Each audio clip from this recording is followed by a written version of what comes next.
السلام علیکم ورحمۃ اللہ۔ دوستو، آج 13 جنوری 2026 منگل کا دن ہے۔ اس وقت کی بڑی اہم رپورٹیں لے کر آپ تمام حضرات کے بیچ حاضر ہوا ہوں۔ اس ویڈیو کے اندر آپ کئی خبریں سنیں گے، اس لیے آپ سے درخواست ہے کہ اس ویڈیو کو مکمل دیکھیں اور اپنے تمام دوستوں احباب کے پاس اس ویڈیو کو شیئر فرمائیں اور اس چینل کو سبسکرائب ضرور کر لیجئے گا۔ چلیے پہلی رپورٹ شروع کرتے ہیں۔ رام مندر میں نماز پڑھنے کی کوشش پھر کیا ہوا؟ ایودھیا کے رام مندر میں نماز پڑھنے کی کوشش کرنے والا کشمیری ذہنی مریض نکلا۔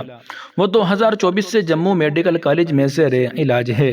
یہ معلومات اس وقت سامنے آئی جب ایودھیا پولیس اور تفتیشی ایجنسیوں نے ان کی میڈیکل ہسٹری کی درخواست کی۔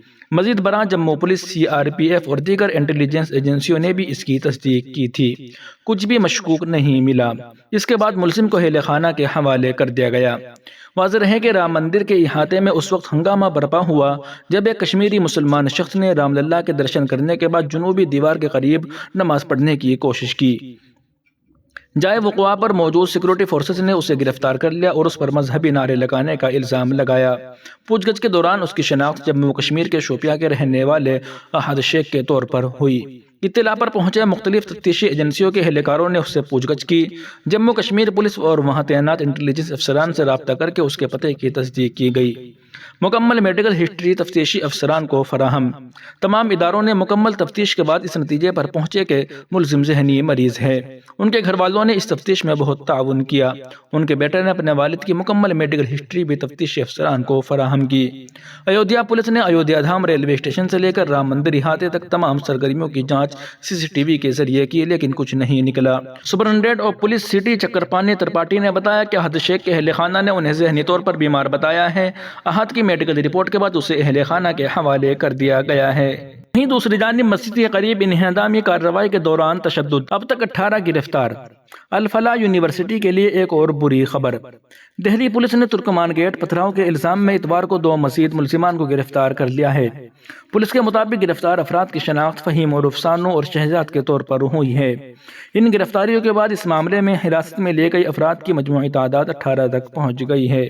یہ واقعہ اس وقت پیش آیا تھا جب دہلی ہائی کورٹ کے حکم پر municipal corporation of Delhi MCD police کی ٹیمیں فیض الہی مسجد کے قریب مبینہ غیر قانونی تجاوزات ہٹانے کے لیے JCB مشینوں کے ساتھ موقع پر پہنچی۔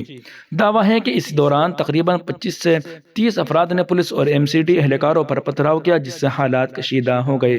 پتھراؤ کے واقعے کے بعد دہلی پولیس نے فیض الہی مسجد کے طرف بھارتیہ ناگرک سرکشا سنہتا BNS کی دفعہ 163 نافذ کر دی، جس کے تحت علاقے میں اجتماعات پر پابندی عائد کر دی گئی۔ پولیس نے عوام سے اپیل کی تھی کہ وہ حالات کی نزاکت کو دیکھتے ہوئے گھروں میں ہی نماز ادا کرے۔ پولیس حکام کے مطابق جمعرات کو اس تشدد میں مبینہ طور پر ملوث 30 افراد کی شناخت کر لی گئی تھی۔ یہ شناخت CCTV فوٹیج اور سوشل میڈیا پر وائرل ویڈیوز کی مدد سے کی گئی۔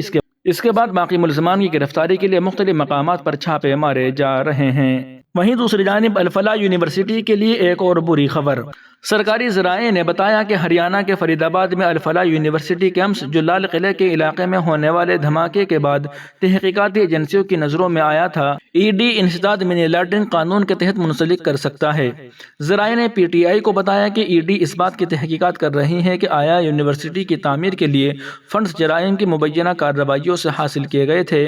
الفلاح گروپ کے چیئرمین جواد احمد صدیقی کو ED نے نومبر میں ان کے الفلاح ٹرسٹ کے زیر انتظام تعلیمی اداروں کے طلباء کے ساتھ دھوکہ دہی کے الزام میں منی لانڈرنگ کے الزام میں گرفتار کیا تھا۔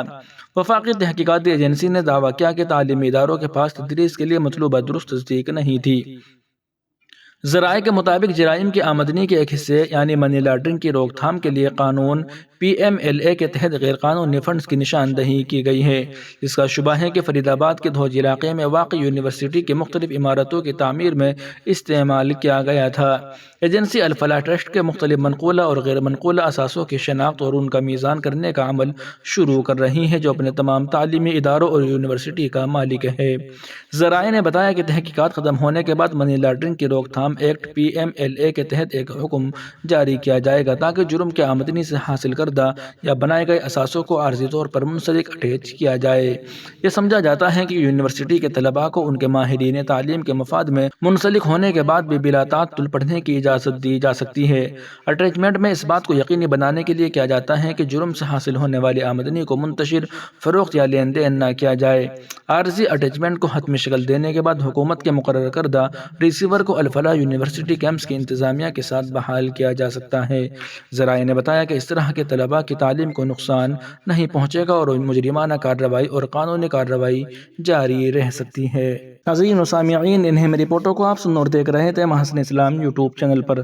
تمام تازہ ترین اپڈیٹ حاصل کرنے کے لیے بھی ویڈیو کے نیچے سبسکرائب والے آپشن پر کلک کر کے اس چینل کو سبسکرائب ضرور کر لیجیے گا۔ السلام علیکم ورحمۃ اللہ وبرکاتہ۔